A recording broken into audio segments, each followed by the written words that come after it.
सभापति महोदय, नेता सदन और सभी हमारे आदरणीय सदस्य, मैं ये जो बजट आया है, जहां तक मुझे जानकारी है कि जब बजट जो पहले से अलॉट है वह बजट का पैसा खर्च हो जाता है और सरकार को यह महसूस होता है कि पैसे के अभाव में आगे का काम रुकने वाला है, तब अनुपूरक बजट ले आकर के उस पैसे की पूर्ति की जाती है।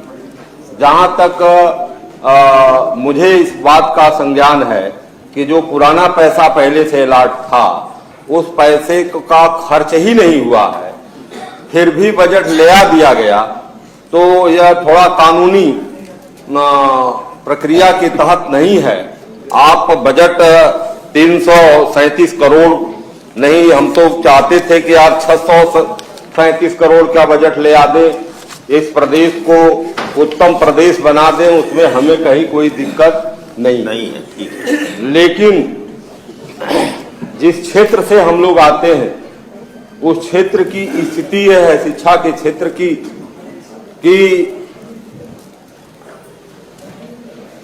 80-85 हजार केवल शिक्षक जो एडेड विद्यालय में है वही जो है वेतन पा रहा है। राजकीय विद्यालयों में जो 25,000 शिक्षक है वो वेतन पा रहा है, लेकिन इस प्रदेश का 3.5 लाख शिक्षक जो है माध्यमिक विद्यालयों में, जिसके कंधे पर 80% शिक्षा का भार है, उसका इस बजट में कोई प्राविधान नहीं। मैं सभापति महोदय आपके माध्यम से सदन को अवगत कराना चाहता हूं कि जिस समाज की, जिस प्रदेश की, जिस देश की शिक्षा व्यवस्था ध्वस्त कर दिया जाए, वह प्रदेश, वह देश अपने आप ध्वस्त हो जाएगा।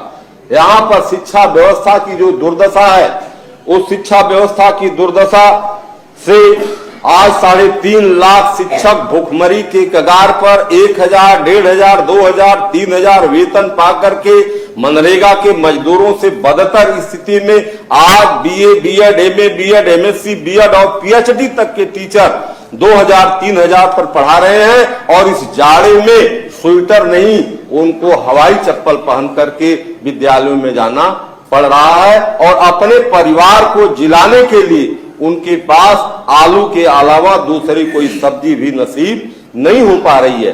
तो ये बजट आया, हमें इस पर कोई आपत्ति नहीं है, और बड़ा बजट आ जाए, लेकिन उनको भी जो निचले पावदान पर हैं, जो शिक्षा 80% उत्तर प्रदेश में जिनके कंधों पर है, उनको तो पहले ध्यान देना चाहिए।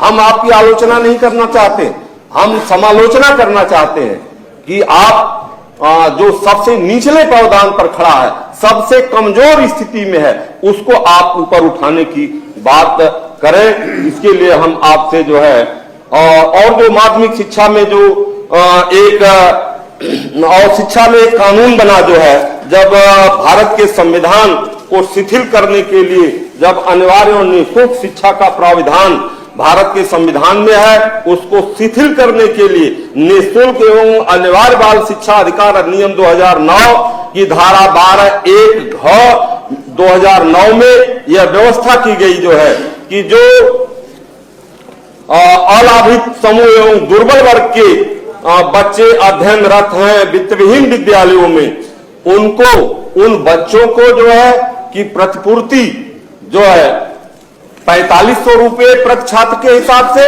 और उनके पढ़ाने वाले अध्यापकों को 5500 रुपया जो है प्रतिपूर्ति जो है सरकार जो है विद्यालयों को देगी। मैं अभी दीक्षा की बैठक में बनारस में था, बनारस के बीएसए ने रिपोर्ट दिया कि 12 करोड़ रुपए मुझे मिले, जिसको मैंने वितरित कर दिया, और 43 करोड़ रुपए की आवश्यकता जनपद वाराणसी में है।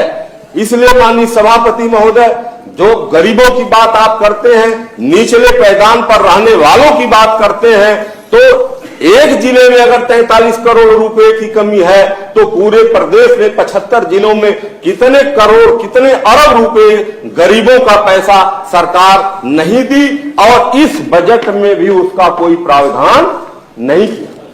कस इस बात का है। और दूसरी तरफ जो है,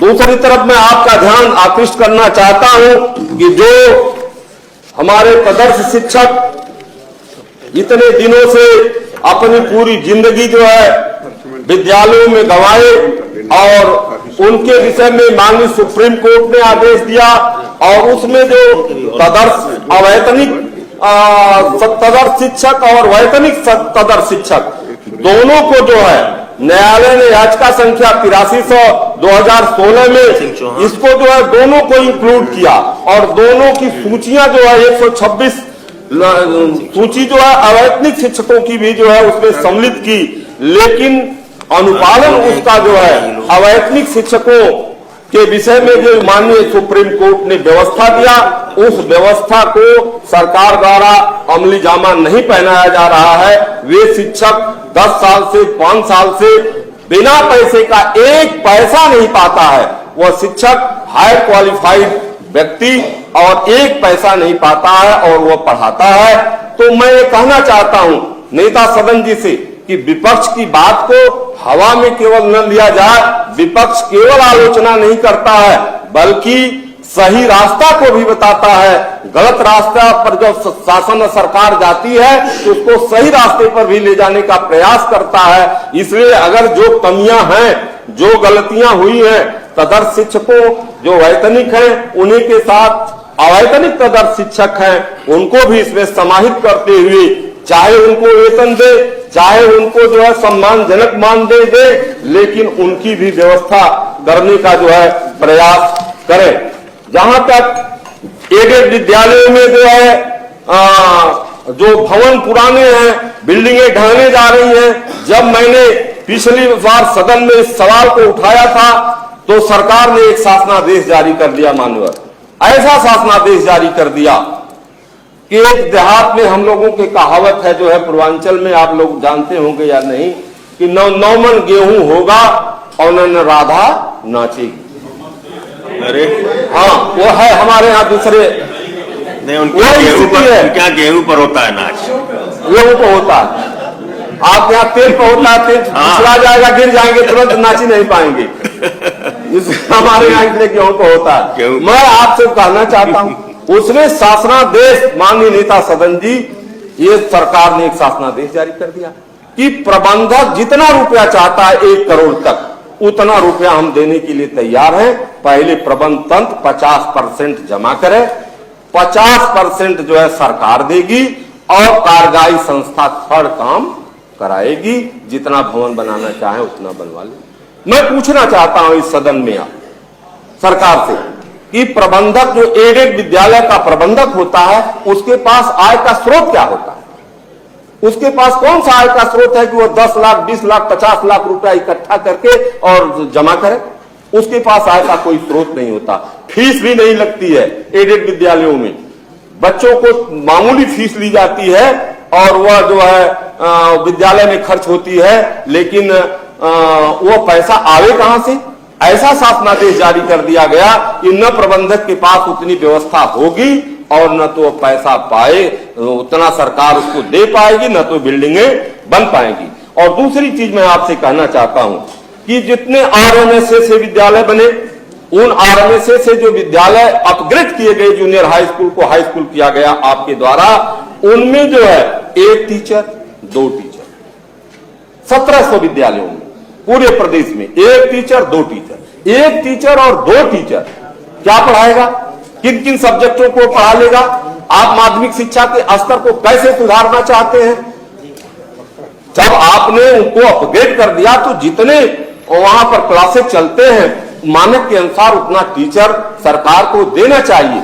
और दूसरी बात मैं बताना चाहता हूं कि आज अपग्रेड विद्यालयों में एक भी 4th क्लास का कर्मचारी की नियुक्ति नहीं।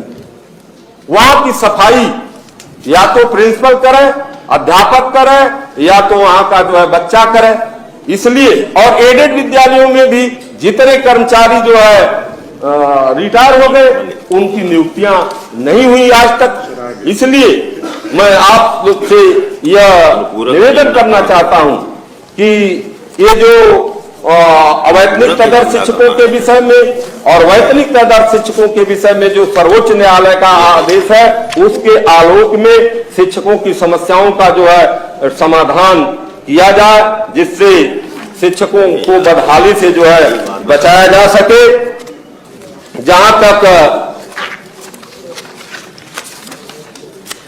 लाल बिहारी जी कानून व्यवस्था का सवाल है, हो गए सर नहीं सर, हम थोड़ा सा कृपा कीजिए सदन पर। कानून व्यवस्था का जहां तक सवाल है, मैं आप सबसे निवेदन करना चाहता हूं और बहुत खुले हृदय से आप सभी लोगों से इस लोकतंत्र की जो हत्या हो रही है उसके विषय में कहना चाहता हूं कि कभी किसकी पारी होगी, कभी आपकी, कभी हमारी।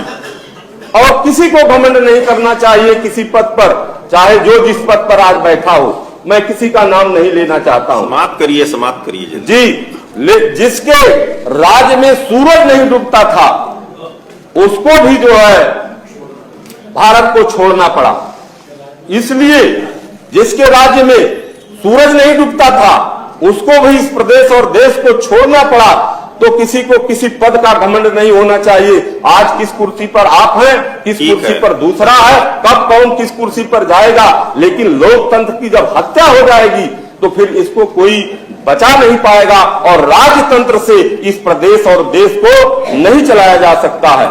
और जहां तक नौकरियों में पारदर्शिता की बात आई कि नौकरियों में बड़ी पारदर्शिता है, हमारे ढिल्लो साहब बहुत पुराने मित्र हैं, हमारे दुर्दिन के साथी हैं, उन्होंने कहा कि नौकरियों में बड़ी पारदर्शिता हमारी सरकार अपना रही है।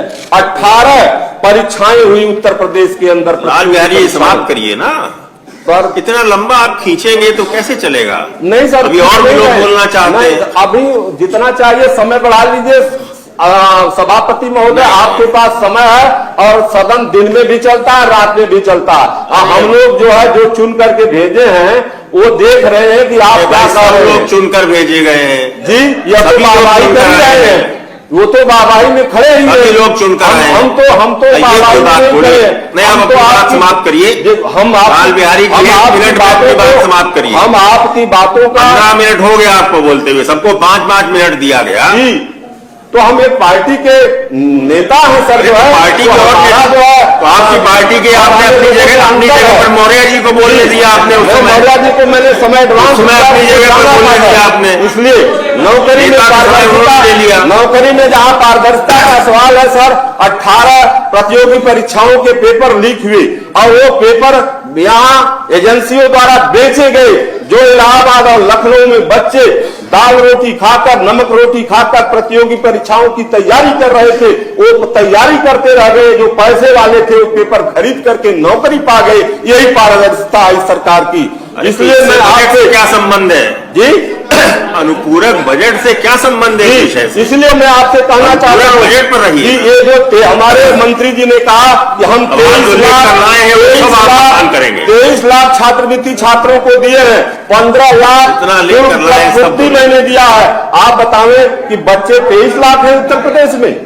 उत्तर प्रदेश में 23 लाख बच्चे हैं अनुसूचित जात, पिछड़ी जात और सामान्य जात के।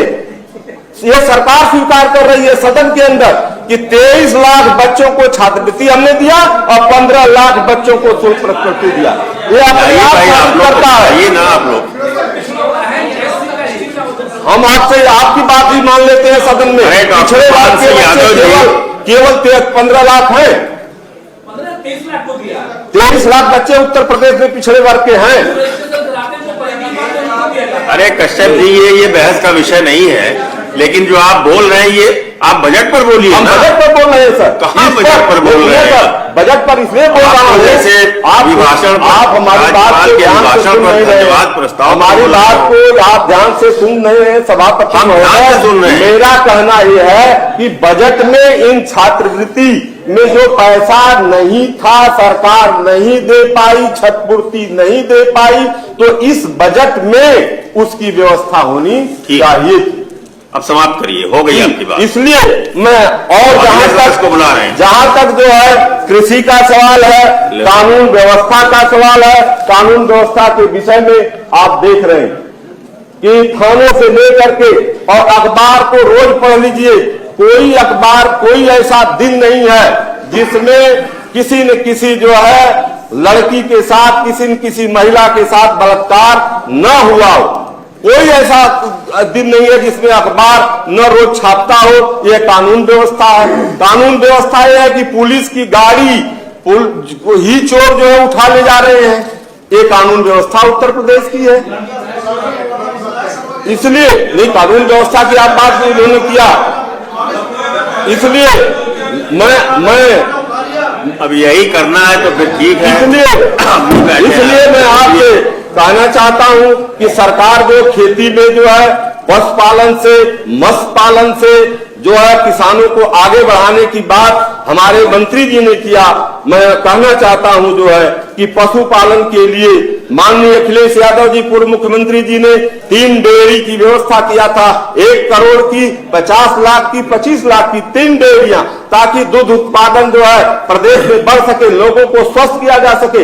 लेकिन इस सरकार ने तीनों डेयरियों की व्यवस्था को समाप्त कर दिया और जो दूध पिएगा वो स्वस्थ होगा। लाल बिहारी जी समाप्त करिए। लाल बिहारी जी, जहां तक मत्स्य पालन का लाल बिहारी जी समाप्त करिए ना। 2 करोड़ रुपया मत्स्य पालन पर दिया गया बजट में, और इसमें जो है अभी हम लोगों को ये सीखना बाकी है। हम लोगों को अभी ये सीखना बाकी है कि हमको मंच पर क्या बोलना है और सदन में क्या बोलना है। नहीं साहब, जब समझ से लाल बिहारी जी ऐसा है, जब अंदर लाल बिहारी जी किसी अनुपूरक अनुदानों की चर्चा पर आप बोल रहे हैं, बात अच्छी नहीं लगती है। अनुपूरक अनुदानों का विषय हमको बात अच्छी लगने, खराब लगने का नहीं, बात समय का है, समय की बाध्यता है। हम जो है समाजवादी पार्टी जो के नेता हैं और हमको इस पर बोलना है कि क्या कमियां हैं, तो हम आपके नेता बोल चुके हैं, आपके नेता बोल चुके हैं, कमियों को बोलेंगे। जो बातें आपके नेता बोल चुके हैं उनको आप नहीं दोहराएंगे। नहीं, हम उसको नहीं दोहरा रहे, आप वही दोहरा रहे। हम ये पूछ रहे थे, रानी प्रसाद मौर्य जी जो बोल कर गए आप सब दोहरा, एक भी बात नहीं दोहराएंगे। अब आप बैठ जाइए, कृपा करिए सदन पर, हमको सदन पर कृपा करिए। आप ये चाहते हैं कि मैं न बोलूं, नहीं चाहते, तो मैं जा रहा हूं, चलिए धन्यवाद। आप लोग बहिष्कार करते हैं, आप अपना सब जो है पारित करा लीजिए, हमें कोई आपत्ति नहीं है। आज माननीय राष्ट्रपति जी बोलेंगे।